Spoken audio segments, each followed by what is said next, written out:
सुरेंद्र जी, deputy CM हमारे साथ। Sir, आपने तीमारधारी के अंदर क्या कुछ सिचुएशन क्या कहेंगे? देखिए, ये बदकिस्मती है हमारी कि हमारे ये नौजवान बच्चे और कुछ थोड़े से मिडिल एज के लोग हैं, ये ग्रेनेड हमले में ज़ख्मी हुए हैं।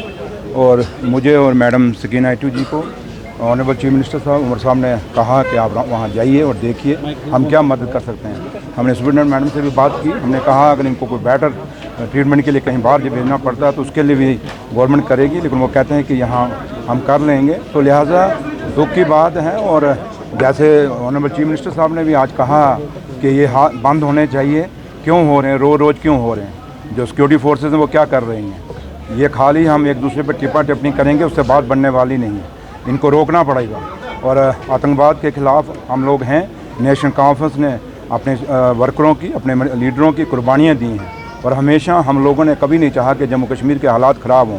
और आज भी हम चाहते हैं कि जम्मू कश्मीर में अमन आए, शांति आए। और हमारे लोग जो हैं, जैसे आज नौजवान बच्चे, पढ़े लिखे बच्चे हैं जो यहाँ ज़ख्मी हुए हैं और 2 ऐसे हैं जो अभी ऑपरेशन थिएटर में हैं।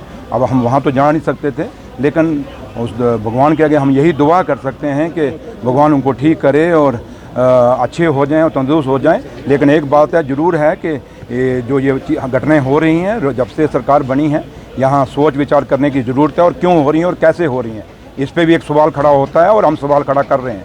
तो सिक्योरिटी एजेंसीज़ को देखना पड़ेगा कि कैसे हो रहा है और कैसे रोकना है इसको, क्योंकि रोकता हम खाली एक बयान दे देंगे उससे बात बन जाएगी नहीं, आपको एक्शन लेना होगा। तो लिहाजा उम्मीद करते हैं कि ये इस जम्मू कश्मीर के अंदर ये आखिरी हादसा हो, ऐसे हादसे हो ना हो। मैडम सकीना से कर एक तरफ से आप सवाल भी कर रहे हैं, दूसरी तरफ से कह रहे हैं कि इस तरह के वाक़यात रोकने चाहिए, तो कैसे रोक सकते हैं? मैंने वही कहा, सिक्योरिटी फोर्सेस को रोकने चाहिए। क्यों नहीं रोकने चाहिए उनको किस लिए हैं, किस लिए उनको हम लोग यहाँ खड़े हैं?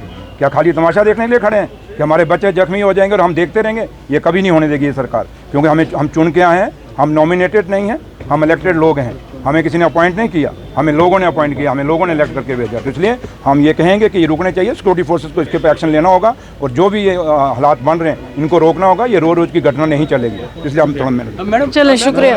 एज ए हेल्थ मिनिस्टर क्या कुछ आश्वासन आपने इनको दिया है, किस तरह की रिलीफ सहूलत इनको मिलेगी?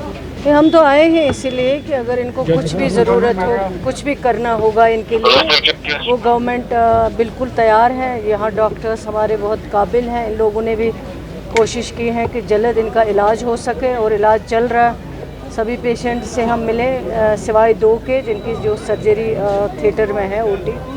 तो इसलिए हमें जो भी पॉसिबल करना होगा वो हम ज़रूर करेंगे ताकि हम इनकी जानें बचा पाए। नंबर्स अगर जानना 11 जी। कल असेंबली का पहला इजलास लगने वाला है, उससे पहले आप ऐसे अटैक्स हम देखते हैं यहाँ पे कैसे नहीं होने चाहिए, ऐसे अटैक्स नहीं होने चाहिए। ये बदकिस्मती की बात है और ये एक सवालिया निशान है कि ऐसे अटैक्स क्यों हो रहे हैं। और जब आप कह रहे थे कि यहाँ नॉर्मल सी है, सब कुछ ठीक है, कुछ भी नहीं है, तो अचानक ये रातों रात अगर ये सब कुछ हो रहा है, ये बजाज खुद एक सवाल